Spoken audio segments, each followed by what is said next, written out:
कि एक कवि और कवित्री ने आपस में शादी रचाई। अच्छा।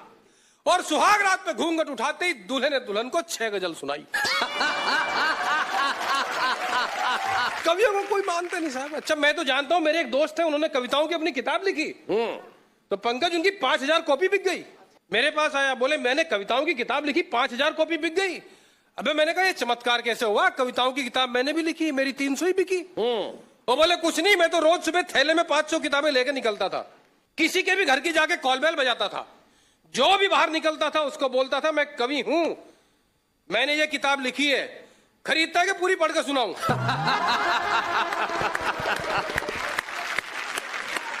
वैसे कवि बड़े मासूम होते हैं जी।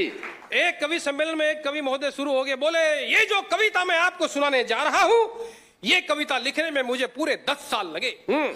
तो शैलेश भाई सामने से एक शरीफ श्रोता खड़ा होकर बोले सर सुनाने में कितने लगेंगे? ये तुम्हारी एक श्रोता की बात मुझे याद आ गया। प्रदीप चौबे जो हमारे देश के बड़े हास्य कवि थे और दुर्भाग्यवश हमारे बीच नहीं रहे, वो एक बहुत बढ़िया बात सुनाते थे। बोले मेरा कवि सम्मेलन में नंबर बड़ा लेट आता है, सीनियर जो हूँ।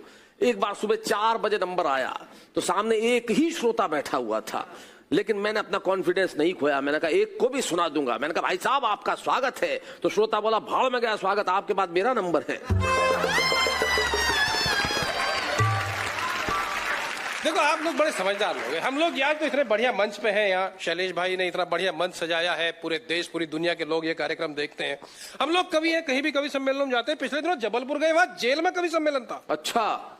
और जेल में से कविता पढ़ने के बाद हम लोग निकल रहे थे, गेट पर जेलर साहब मिल गए। मैंने जेलर साहब से कहा जेलर साहब आपकी जेल बहुत अच्छी है। जेलर बोले कभी भी आ जाओ, इसके दरवाजे तुम्हारे लिए हमेशा खुले हैं।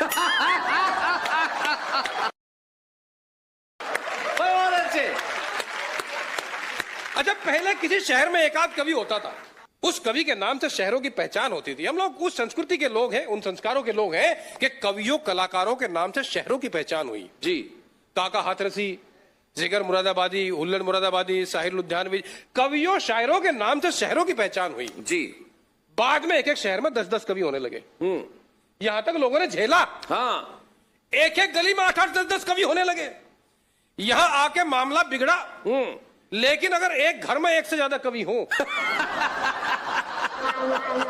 तो उस घर का भगवान ही मालिक। जी। और आप तक बात पहुंच जाए बताना कि एक कवि और कवित्री ने आपस में शादी रचाई। अच्छा। और सुहाग रात पे घूंघट उठाते ही दूल्हे ने दुल्हन को 6 गजल सुनाई।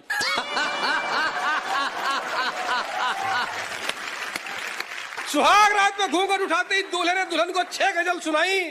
फिर दुल्हन ने 5 गीत, 4 रुबाई, फिर दूल्हे ने 6 गीत सुनाए। फिर दुल्हन ने अपने पुराने गीत गुनगुनाए। दोनों का कवि सम्मेलन रात भर चला। दोनों ने एक दूसरे को खूब दाद दी और दोनों को सुबह याद आया कि आज तो सुहाग रात थी।